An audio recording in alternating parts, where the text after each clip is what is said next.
إلا الله لا إله إلا الله لا إله إلا الله لا إله إلا الله لا إله إلا الله لا إله إلا الله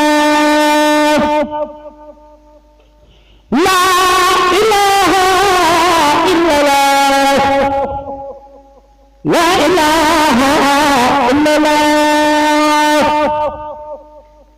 لا إله إلا الله لا إله إلا الله لا إله إلا الله لا إله إلا الله أعوذ بالله من الشيطان الرجيم بسم الله الرحمن الرحيم شفا شقيما نفل أليما حاد الحديم إلى نجائي barke Mame Cheikh Ibrahima Fall. Chers condisciples Mourides Baye Fall, bonsoir. Nous sommes heureux de vous retrouver autour de votre émission Hikma, la sagesse de Mame Cheikh Ibrahima Fall, dans la voie mouride. Donc la sagesse de l'enseignement de Cheikh Ahmad Bamba Khadim Rassoul. Nous nous excusons aussi auprès de nos spectateurs pour l'absence qu'a dû faire l'émission ces derniers temps, juste que nous étions occupés surtout par les préparatifs du Grand Magal de Touba dans divers domaines. Et s'agissant d'ailleurs de ce Grand Magal, nous remercions vivement et sollicitons une union de prière autour de Serigne Mountakha Mbacké sans borom gën a guddal fanam lool te may ko wér. Et je pense que toute la satisfaction, tous les mérites, tout l'encouragement, tout le satisfecit de la réussite de ce grand magal est à son honneur. Je pense qu'il a toujours montré la voie, il a toujours été devant, un bon manager, un bon leader. Il nous a montré qu'il n'y a que l'abnégation, la volonté et un esprit toujours positif qui peut arriver à nous faire vaincre à tous les combats, ou bien sur tous les fronts. Donc je pense que tous les honneurs lui reviennent, tout le mérite lui revient. Mbacké Balla yàlla na sama borom gën a guddal fanam te may ko wér. Et de la même façon, nous prions et souhaitons aussi encore une union de prière autour de Serigne Cheikh Serigne Amdi Mouhamadou Moussa Fall Amdi Modou Mbenda. Sama borom yàggal ko fi tamit te may ko wér. Donc aujourd'hui, l'émission Hikma reçoit un éminent, quelqu'un qu'on ne présente plus, Cheikh Omar Bamba Diop, chercheur, talibé de Mame Thierno Birahim Mbacké borom Daaru. Et je pense que, comme je l'ai dit tout à l'heure, on ne présente plus Cheikh Omar Bamba parce qu'il a fini de se faire connaître, non pas par le buzz comme certains veulent dire, mais tout simplement par une affinité, un fin esprit de connaissance, un sens d'analyse profond et pointu sur beaucoup de sujets qui ont interpellé le Sénégal, la Mouridia, le monde d'une manière générale. Donc, Cheikh Omar Bamba, bonsoir. Bonsoir, Cheikh Modou. A'udhu billahi minash shaitanir rajim. Bismillahir rahmanir rahim. Allahumma salli wa sallim wa barik ala sayyidina wa mawlana Muhammadin al-Mu'ti wa ala alihi wa sahbihi wa barik li bijahi fi nutqi wa fi khatti. Wa khud salamayka dawaman kulla hin lil muntaqa wa lil ibadi salihin. Serigne Modou, nous sommes très heureux de participer à cette émission qui s'inscrit en droite ligne avec l'appel de Cheikh Mountakha concernant le savoir et sa propagation à travers le Sénégal et la Mouridia. Tout d'abord, nous formulons des prières à l'endroit de Cheikh Mountakha pour qu'Allah lui accorde une longévité et une santé de fer. Ainsi aussi, nous prions pour notre guide, Cheikh Mouhamadou Bachir Ibn Cheikh Ibrahim, Khalifa Borom Darul Mouhty, qu'Allah lui accorde lui aussi longévité et santé de fer. Et je suis très ravi de participer à cette émission pour tout ce qu'elle représente, mais aussi pour tout ce que tu représentes, toi, le présentateur, en tant qu'ami et en tant que condisciple très engagé. Merci, Cheikh Omar Bamba. Et pour rappel, il fait partie des initiateurs de ce slogan qui ne cesse de nous valoir vraiment beaucoup de satisfaction, Xam Thierno Jotna. Xam Thierno Jotna. Xam Thierno Jotna, qui est vraiment un slogan qui vise tout simplement à faire connaître, à mieux faire connaître Mam Thierno Ibrahim Borom Darou. Et pour ce slogan, et pour respect en fait, justement à la personne ou bien à la dimension spirituelle de Mam Thierno, on va ouvrir une fenêtre avec lui. Comment on peut appréhender l'enseignement de Mam Thierno Borom Darou dans la Mouridia? Vous savez, Mam Thierno Ibrahim Fati Borom Darou Mouhty a lancé lui-même une phrase qui résume sa vie. Il a dit Duma njarga ju alim di gaganti te duma alim ju njarga di gantu di njarga di gaddu. Je ne suis pas un fin lettré, je ne suis pas un savant qui pour vivre dépend des riches. Je ne suis pas aussi un riche qui a laissé en rade la science pour que les riches viennent m'apprendre ma religion. Donc il a voulu montrer que lui, il a bien travaillé pour être riche, mais il a bien appris pour être un doué d'intellect, pour être un savant. C'est l'appel de Cheikh Ahmad Bamba Khadim Rasoulillah. Il nous incite à la quitte du licite afin d'être nanti. Mais il nous appelle aussi à s'adonner à la quête de la science pour nous acquitter des deux relations. La relation verticale, celle qui nous lie avec Dieu, mais aussi de la relation horizontale qui nous lie avec notre époque et nos contemporains. Donc, de Cheikh Ibrahim Fati Borom Darou Mouhty, le jeune doit apprendre deux choses. Qu'il fut un travailleur chevronné, qui n'a plus de preuves à faire là-dessus. Darou Mouhty en est une illustration. Mais aussi quelqu'un qui a perfectionné, quelqu'un qui s'en est allé avec perfection dans la quête du savoir, jusqu'à avoir comme résultat des éminents intellectuels de la langue arabe et des condensés de virtu wolof. C'est ainsi que Cheikh Mohammed Lamine Bara déclara Lawlahu lam nulqa dawil adabi walam naku nahfadu al-Qur'ana fi sigari ya am ya Cheikh Ibrahim musliku fi jami' al-fada'il la yulqa min al-bashari.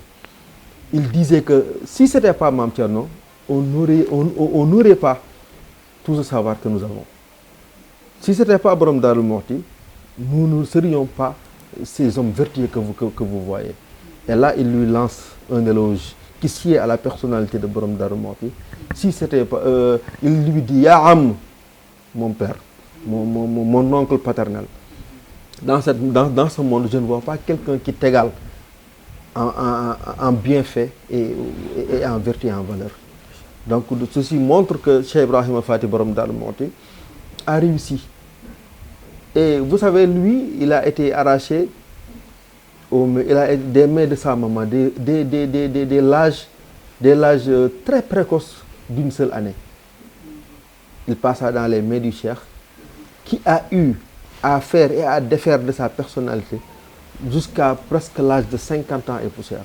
Donc, n'importe quel âge du mouride, n'importe l'âge du mouride, il peut trouver en Cheikh Ibrahim Fati Borom Darou Mouhty les leçons nécessaires pour pouvoir aller de l'avant, pour pouvoir trouver des significations et des énigmes qui se posent devant sa vie. Alors, Cheikh Ibrahim Borom Darou Mouhty, vous savez, dans le soufisme, il y a ce qu'on appelle les majzoub. Ceux qui ne s'intéressent que de la haqiqa, du côté caché des choses. Il y en a d'autres qui ne s'occupent que de la face visible des choses. Comment on dit ça? Les experts ésotériques et les experts ésotériques. Mais rares furent ceux qui ont eu à prendre en charge les deux. Et Mam Thierno Ibrahim Fati fait partie de ces ulama, de ces mutasawwif qui ont eu à chevaucher la spiritualité et la temporalité, l'ésotérique et l'exotérique, et ont fait un galop de magnificence toute leur vie durant. Machallah. En fait, Machallah, et je vous rappelle encore que c'était juste une fenêtre ouverte sur Mame Thierno. Et je pense que à travers cette fenêtre, vous avez même exposé les 2 thèmes sur lesquels on va débattre aujourd'hui. En fait, nous aurons 2 thèmes. Le premier va s'articuler sur la khidma, ou le sens du travail dans la Mouridia. Et le deuxième, la place de la connaissance dans l'enseignement de Cheikh Ahmad Bamba Khadim Rassoul. Et vous l'avez dit avec le témoignage de Serigne Bara, qui rejoint directement la fameuse phrase de Serigne Fallou Mbacké, sunu baay Thierno yar nañu jàngal nañu ban ne ar mu yar nu ban ne nër mu yeenu ban ne jar. Et je pense que cette phrase constitue un maxime, constitue vraiment un parchemin pour tout mouride, surtout les jeunes, dans leur quête du savoir et dans leur quête du licite. Parce que vous l'avez dit tout à l'heure, l'idée c'était de trouver quelque chose de licite pour mieux maintenir sa foi et son adoration envers Allah. Donc, la khidma dans la Mouridia. Qu'est-ce que la khidma? Vous savez, le mouridisme est une voie soufie très particulière. Une voie soufie qui a pris en charge tout ce que les autres voies avaient laissé en rade. Je crois que c'est le couronnement même du soufisme, le mouridisme.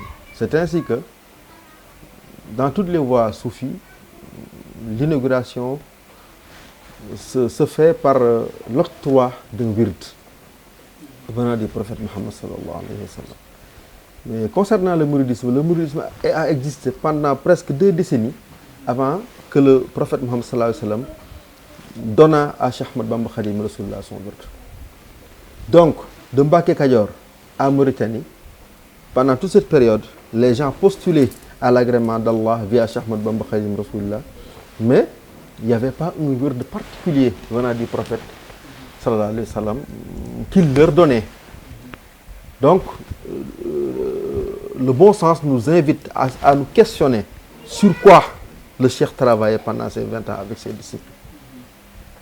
Donc, et là, il nous vient automatiquement un mot qui est le mot inaugural du mouridisme. Rabbi ashabaka bil himmati.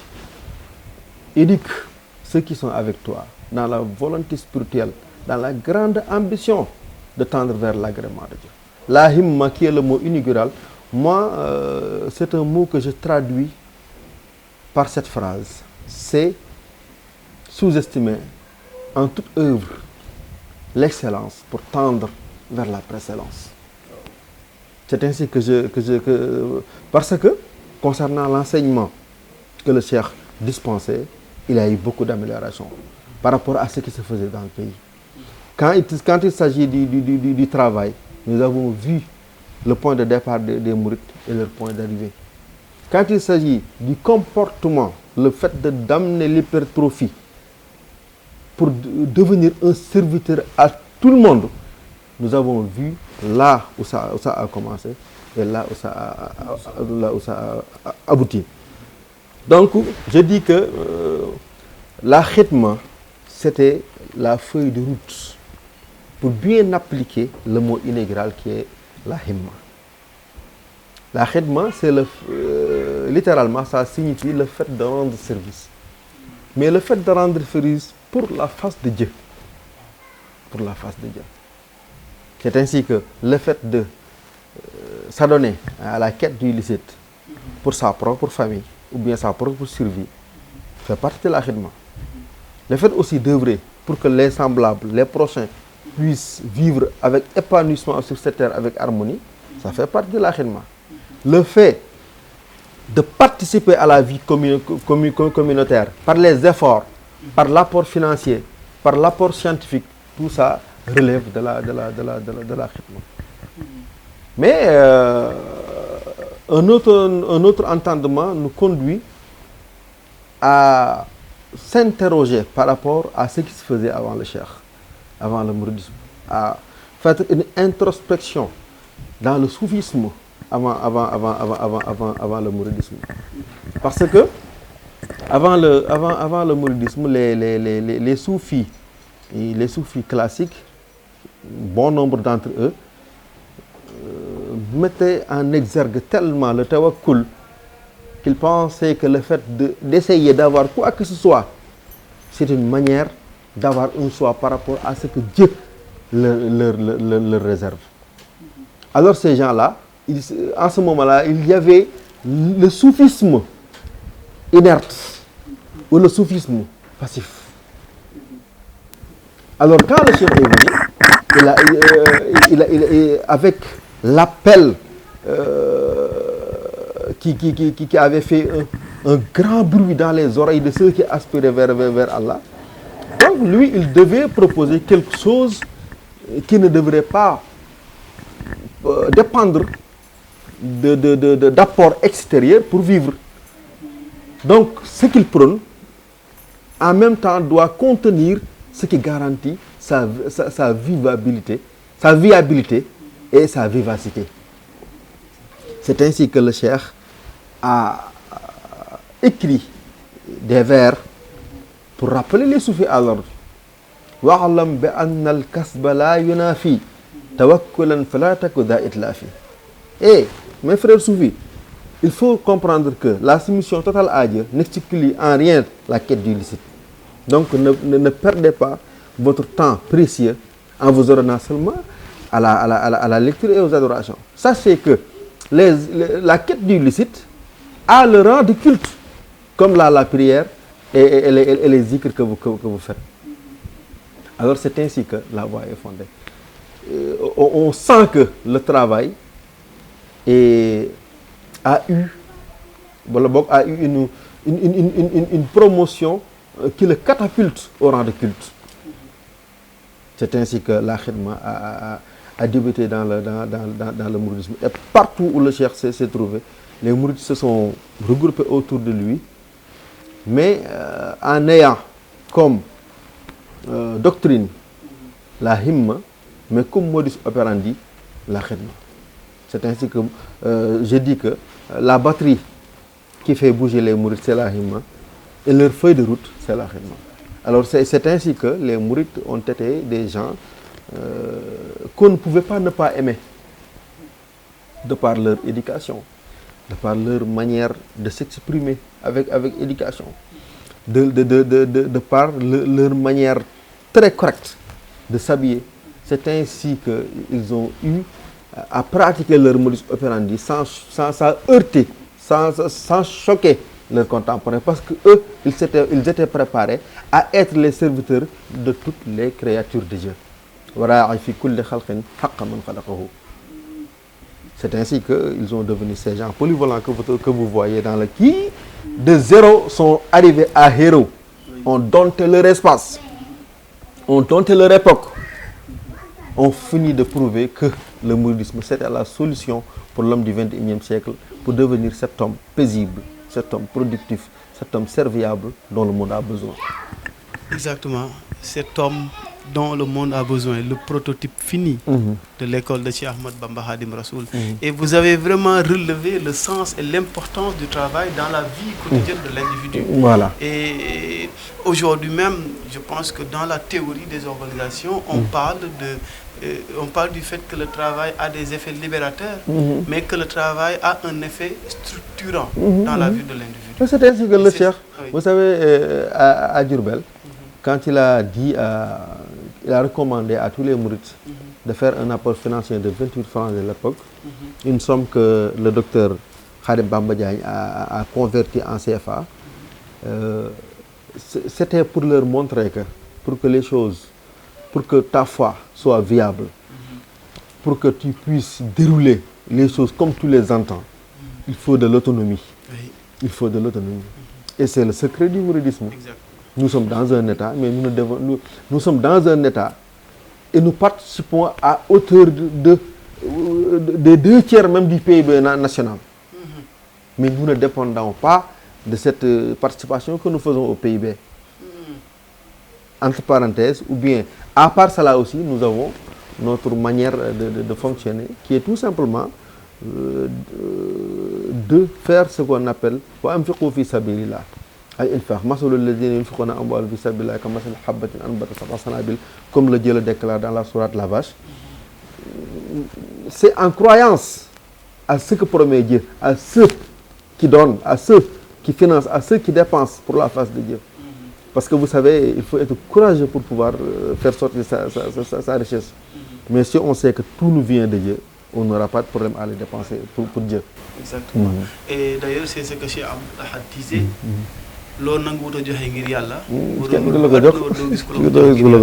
Et l'effet sanctifiant, le travail sanctifiant, comme l'a dit Mme Cheikh Rayefal,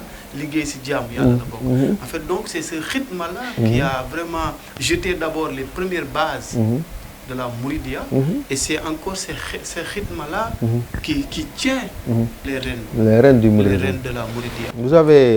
Vous avez cité une personne qui illustre parfaitement la quête du licite, qui illustre parfaitement la himma, qui illustre parfaitement la khidma, Cheikh Ibrahima Fall. À chaque fois, moi, que je parle de la quête du licite, automatiquement, il vient dans mes pensées. Pour tout ce qu'il a eu à endurer, tout simplement, pour avoir de quoi nourrir sa foi. De quoi nourrir sa foi. De quoi créer des remparts autour de sa foi, pour que rien ne puisse la violer. Parce que lui, quand il dit que quand Dieu créait nos mains, c'était tout simplement pour qu'on œuvre pour Cheikh Ahmadou Bamba Khadim Rasulullah. In extenso, on doit comprendre que il ne parle pas de Cheikh Ahmadou Bamba seulement, il parle du Créateur, Allah. Parce que Serigne Baye Diakhaté dit que murid yi seen wuute lu mu mën di toll amu solo ndax ñun ñëpp Serigne Baye tax ñuy jëf te moom jeex na tàkk ci boromam. Donc quand Cheikh Ibrahima indexe le Cheikh pour dire que nous avons été créés pour œuvrer pour lui, in extenso il parle de Dieu le Créateur. Parce que tout bon mouride, pour pouvoir profiter de son Cheikh, doit pouvoir voir à travers son Cheikh Allah. La soumission à son Cheikh est une parcelle de la soumission de l'individu par rapport à Dieu. C'est cette soumission dont on a besoin pour s'enquérir, pour tirer le savoir d'un maître qui est tout simplement un maître livresque. Mais quand il s'agit d'un maître qui nous fait la tarbiya des âmes à un degré plus élevé, lui, on doit regarder en lui Allah. C'est ainsi que Cheikh Ibrahima Fall... et puis il lançait des slogans qui faisaient la promotion de la quête du licite, de l'abnégation dans le travail. Toute chose que le travail peut m'offrir, je ne le demanderai jamais à Allah. Lui, tout ce qu'il fait, il le demande à Allah. Mais c'est pour dire aux profanes, qu'il faut toujours se lever tout le matin et passer par les voies classiques qu'on connaît pour trouver quelque chose. C'est pas en restant dans son coin, en priant, en psalmodiant, qu'on aura quelque chose de rigide pour pouvoir nourrir la foi et créer des remparts autour de la foi. En Wolof, Rusna Nyan Yalla. Je pense que ça fait partie des... Chaque travail bien fait est une prière pour pousser celui qui travaille. Parce que vous savez, dans le mouridisme, il y a eu aussi une révolution linguistique. Le mot travail a été remplacé par la quête du licite. Parce que celui qui travaille dans un bar, lui, il travaille. Les travailleuses de la nuit appellent ça du travail. Donc c'est ainsi que le Cheikh s'est démarqué pour dire la quête du licite. Ce que vous entendez par travail, il faut toujours en déduire, essayer de trouver quelque chose que Dieu approuve, que les moyens sont approuvés par les écrits coraniques et les hadiths du prophète Mohammed sallallahu alayhi wa sallam. Et justement, Cheikh Omar, donc le travail a des vertus ésotériques en fait. Donc le travail peut faire atteindre à un homme la proximité d'Allah. Vous savez, la proximité d'Allah ne s'acquiert que dans la purification de l'âme. Si ton âme est terne, tu n'auras jamais l'agrément d'Allah. Et pour que l'âme puisse être immaculée, il faut nourrir la matière par le licite. Dans le Coran, vous verrez que Kulu min at-tayyibati wa'malu salihan. Tout ce que vous consommez dépeint ou bien impacte sur vos actes. Wow. C'est ainsi que la quête du licite est une base dans la tarbiya. Vous savez, et dans un récit, j'ai entendu Cheikh Sambay parler de Cheikh Abdul Wahab Shahrani. À un certain moment, il a eu à manger de l'argile. Et quand on lui posa la question, il répondit, l'argile n'aura pas d'impact que sur la matière, mais mon âme restera intacte. Par contre, si je consomme quelque chose d'illicite, ça aurait des impacts sur mon âme. Et le travail du musulman, c'est d'entretenir la matière, tout simplement afin qu'il puisse œuvrer des œuvres qui aiment, pour qu'il puisse œuvrer dans des actes qui vont rendre, qui vont revigorer, qui vont galvaniser son âme vers l'adoration d'Allah. Donc la quête du licite est une base dans le soufisme, parce que ce qu'on consomme impacte directement l'âme. Et dans le soufisme, la matière première du soufisme, la matière première sur laquelle on travaille, c'est l'âme. Et depuis tout à l'heure, vous parlez de la nourriture de l'âme. Et d'ailleurs, sur une des jatailles, je vais l'appeler ainsi, de Serigne Touba avec les talibés, on raconte qu'un jour, un talibé lui a dit, je veux une descendance parfaite, impeccable. Et le cheikh lui a répondu, va chercher une famille qui se nourrit du licite, voilà. Et trouve-en une épouse. Donc, si un Diobène parle de nourriture de l'âme, je pense que là, il nous sort complètement de ces mets succulents qu'on utilise pour bonifier et fortifier le corps. Donc l'importance de l'âme donc, dans la voie mouride. Non, non, au-delà même du mouridisme, l'importance de l'âme dans l'islam. Parce que la matière est destinée à disparaître. Oui. Dans les tombes ou par incinération, même si le corps est jeté à l'air libre, la matière va disparaître. Donc c'est l'esprit qui va demeurer. Et quand on parle de Jannah ou d'enfer, ça ne concerne pas la matière. Ça ne concerne que l'esprit qui est l'âme. Donc dans le mouridisme ou dans le tasawwuf, si on a khadaflaha man zakkaha wa khad khaba man dassaha, maanaam ceux qui ont eu comment dirais-je, ceux qui ont eu le courage, ceux qui ont eu l'intelligence de prendre en charge leur âme afin qu'elle reste immaculée, ce sont ces gens-là qui sont les heureux élus, qui sont les gagnants à l'au-delà. Et ceux qui sont les damnés sont ceux qui ont laissé en rade leur âme jusqu'à ce qu'elle soit terne et sale. Machallah, Cheikh Omar Bamba, vraiment merci. Et quelle brillante analyse de la notion de khidma ou le sens du travail dans la Mouridia. Et je pense que nos téléspectateurs vont vraiment apprécier et vont vraiment prendre note. Parce que il était je veux dire que l'émission vient vraiment à point nommé. Parce que beaucoup, surtout je ne vais pas les appeler les non-mourides, mais les non... ceux qui ne sont pas de la voie mouride s'intéressent souvent sur l'abnégation des mourides au travail, sur le sens qu'ils donnent vraiment à cette notion de khidma. Je pense que vous avez vraiment été servi par l'exposé et le sens de l'analyse de Cheikh Omar Bamba. Et je pense qu'on va trouver là un prétexte pour parler d'autre chose, pour parler justement de la connaissance. L'importance de la connaissance ou bien la place de la connaissance dans l'enseignement de Cheikh Ahmad Bamba Khadim Rassoul. Pourquoi on veut parler de la place de la connaissance?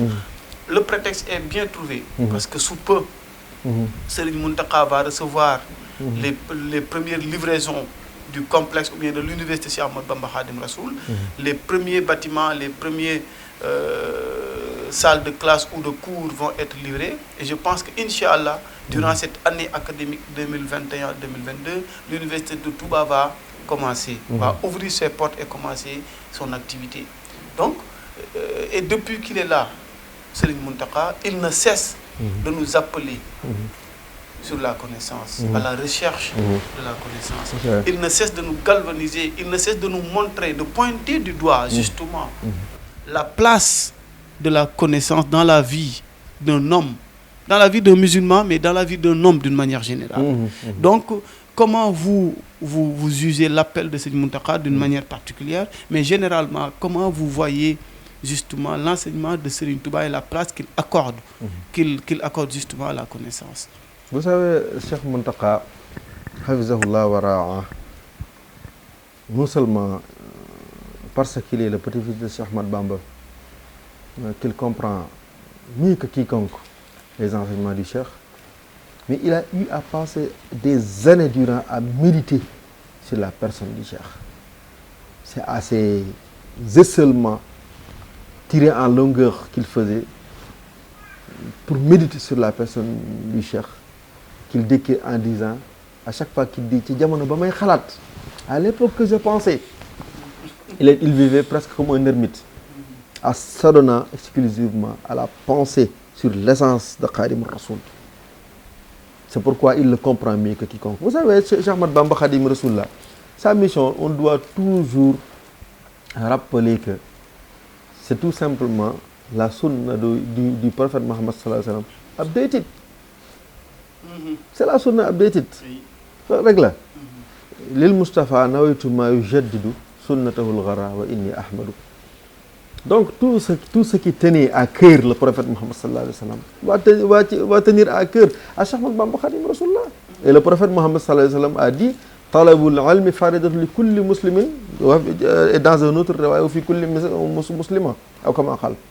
La quête du savoir est une obligation pour tout musulman et musulman.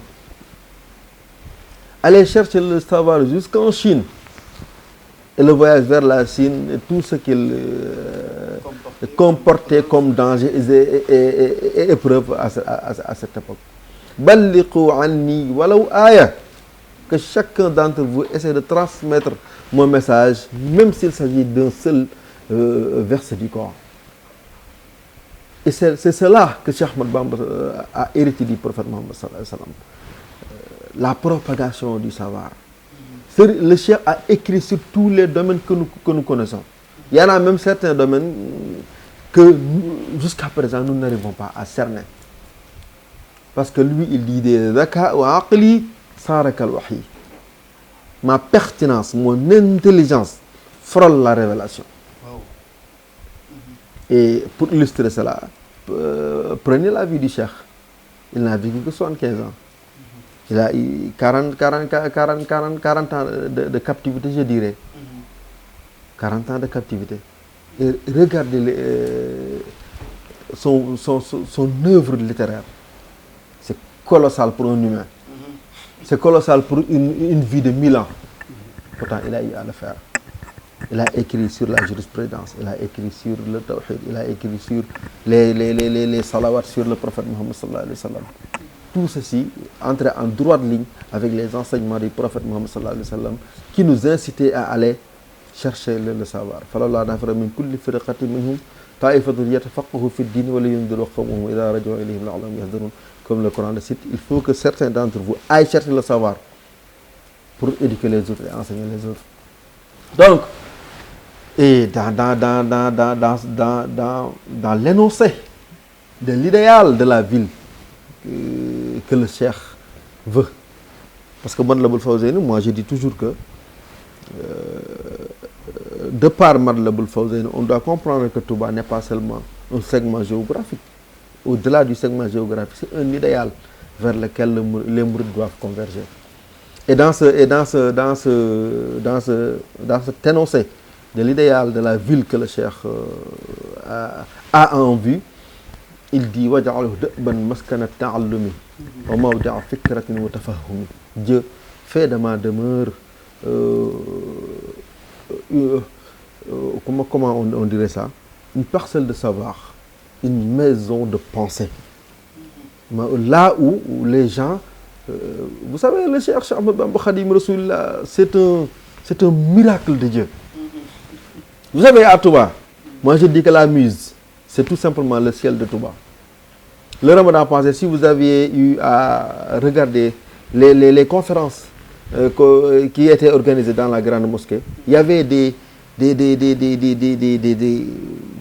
jeunes qui avaient presque 20 ans et qui traitaient des sujets universitaires, qui donnaient des cours magistraux. Oui, la moyenne d'âge n'atteignait pas 35 ans. Et tu sais que ces gens-là, c'est pas par... Ils ont été vraiment... Ils ont fourni beaucoup d'efforts pour savoir.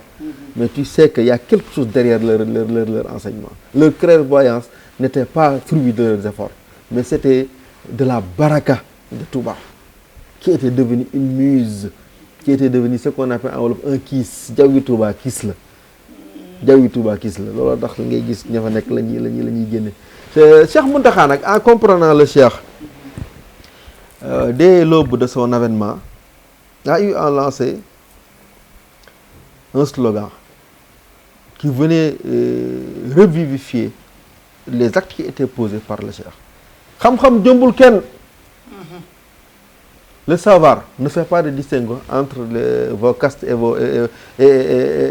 vos classifications familiales.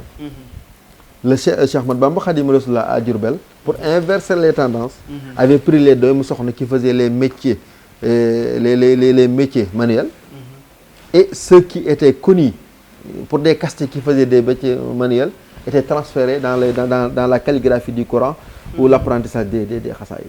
C'était pour inverser la tendance qui visait à mettre au-dessus de l'échelle les doomu soxna et en bas les castes. Rétablir un peu le déséquilibre social. Voilà. À travers le savoir. Donc quand Cheikh Mountakha dit xam-xam jëmbul kenn, ils veulent dire aussi aux doomu soxna que vous l'avez hérité. C'est votre sacerdoce.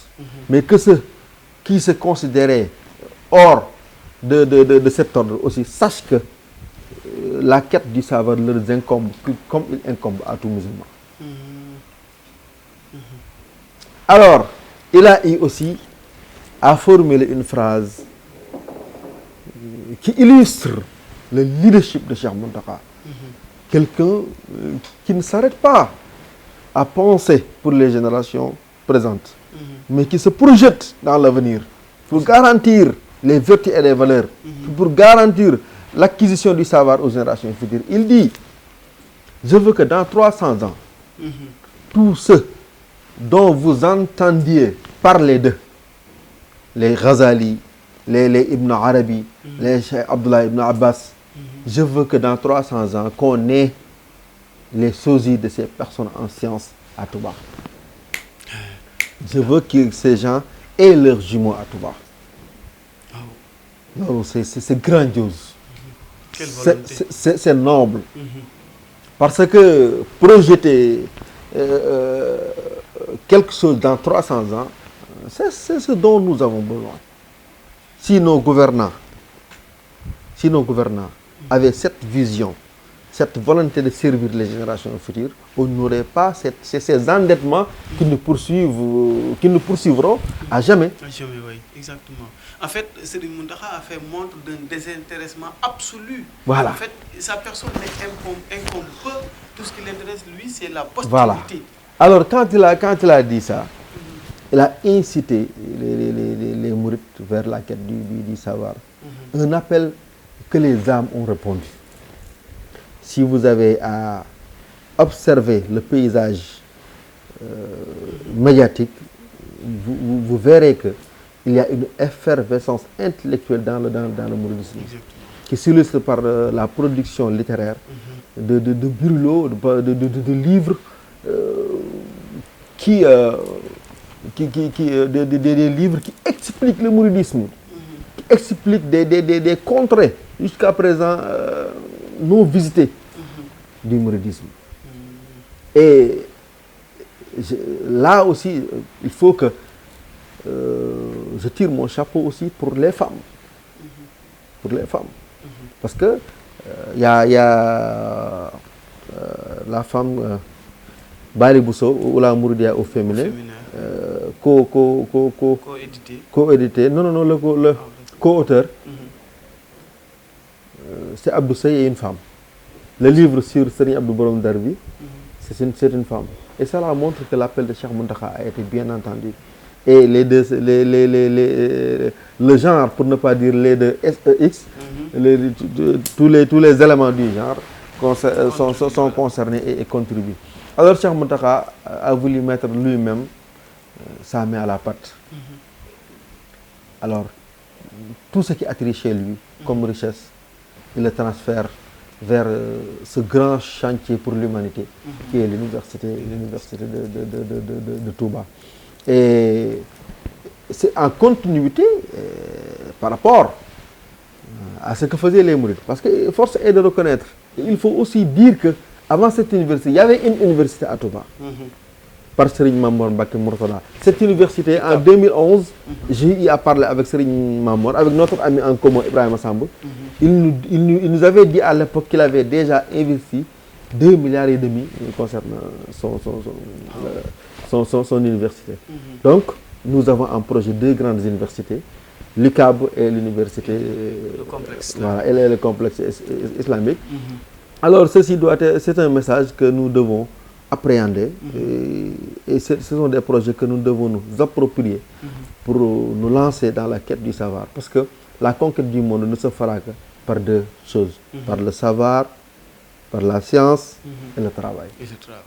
Et ce sont les points phares vers lesquels doivent converger nos efforts. Ce sont les points phares vers lesquels doivent converger nos efforts. Vous ne pourrez pas aussi bien dire, cher Omar Bamba, et je pense que vraiment on a laissé tourner parce que tout simplement tout ce que vous disiez était tellement juste et vrai que on a consommé. Comme on dit souvent dans le jargon mouride, ñongi nos, ma ngi don nos. Et vraiment, s'agissant justement de cette production littéraire, on ne peut pas ne pas citer quelques-uns.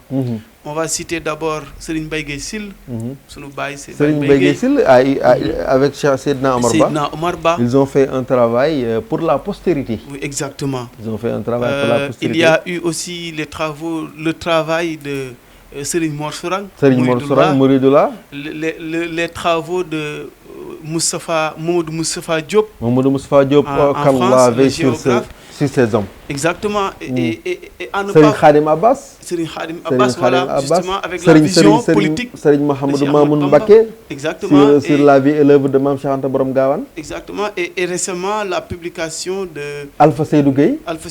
Et de... bon, comment j'ai fait pour oublier le nom? Le fils de Serigne Cheikh Mbacké Gaïndé Fatma. Serigne Moustapha Nasrou. Moustapha Mbacké Nasrou. L'Odyssée maritime de Cheikh Ahmadou Bamba. Exactement. En fait, il y en a tellement qu'on ne peut pas tout citer.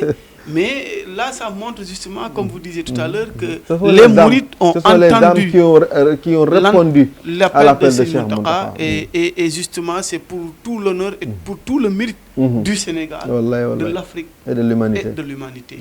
Parce que Serigne Touba est un bien universel.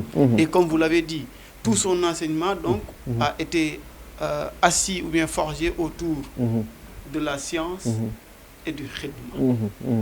Donc, ce sont 2 choses qu'on ne peut pas dissocier. Et pourtant, depuis un certain temps, on ne cesse de nous faire croire qu'il devait vraiment qu'il devait exister une dichotomie entre l'ésotérique et le temporel. Alors que ce n'est pas possible. Il faut que les 2 s'allient ensemble.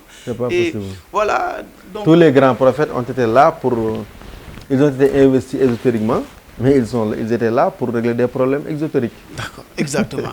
Donc, je pense qu'on est au bout de l'émission. Le temps ne suffira jamais pour en parler, mais on est au bout de l'émission. Et on ne peut pas clore, on ne peut pas arrêter l'émission sans vraiment faire une projection sur ce qui va arriver dans quelques jours. Si je dis par exemple... Lam Yabdou Mislul Mustafa.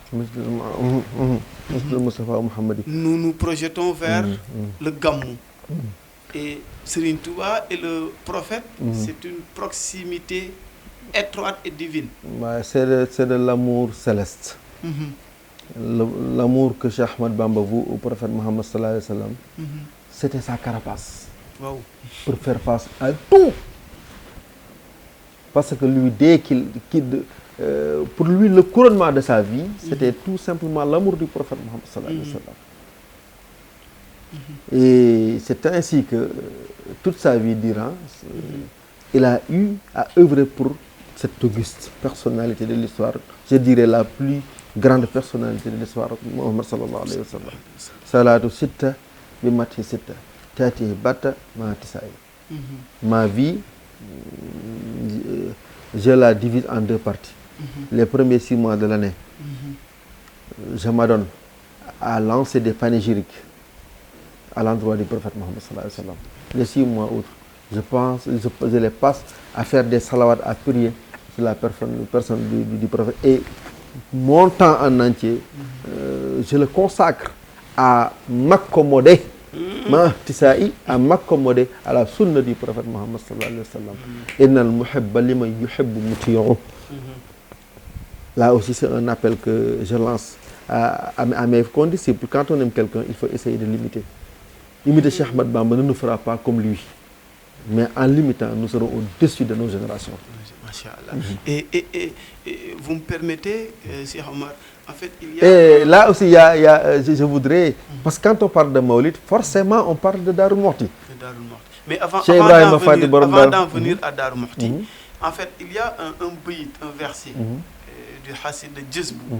Je dis que souvent, c'est comme si Serigne Touba s'était vraiment lassé d'expliquer le prophète à l'humanité. Quand il disait Wahwa akmalul wara. Oui.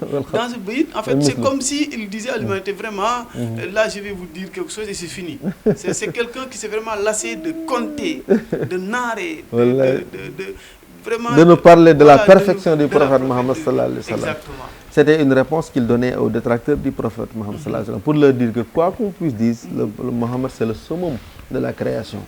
C'est la quintessence de la création. Et pour cela, quand j'ai voulu parler de Darou Mouhty tout à l'heure, vous savez, il ne peut pas ne pas exister dans la famille de Cheikh Ahmad Bamba, des champions du Maulid, parce qu'il a eu à l'ordonner à ses disciples. Darou Mouhty, à Darou Mouhty, on célèbre la naissance du prophète Mohammed sallallahu alayhi wa sallam 52 ou 53 fois dans l'année.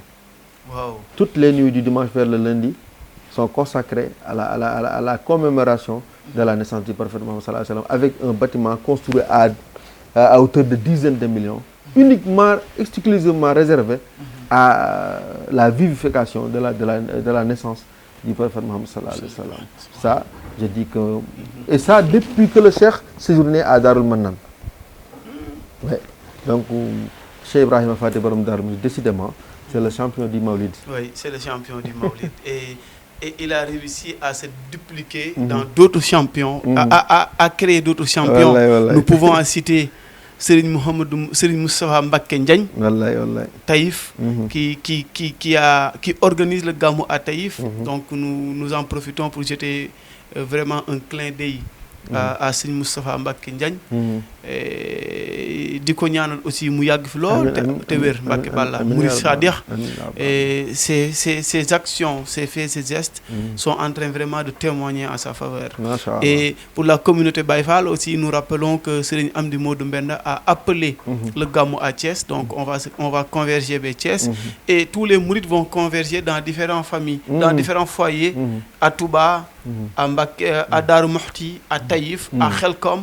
Un clin d'œil à notre ami en commun, Bëgg Saliou Khelkom, mais pas Tcheddo, je pense que lui... Et à son Awassar et Cheikh Abdoulahad Bousso Maram. Exactement, voilà, Cheikh Abdoulahad Bousso Maram, le philosophe des temps modernes.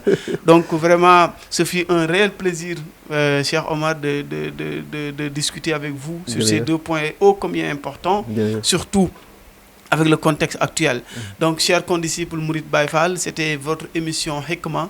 Nous vous donnons rendez-vous dans nos prochaines éditions. Merci. La ilaha illallah. La ilaha illallah. La ilaha illallah. La ilaha illallah. La ilaha illallah. La ilaha illallah.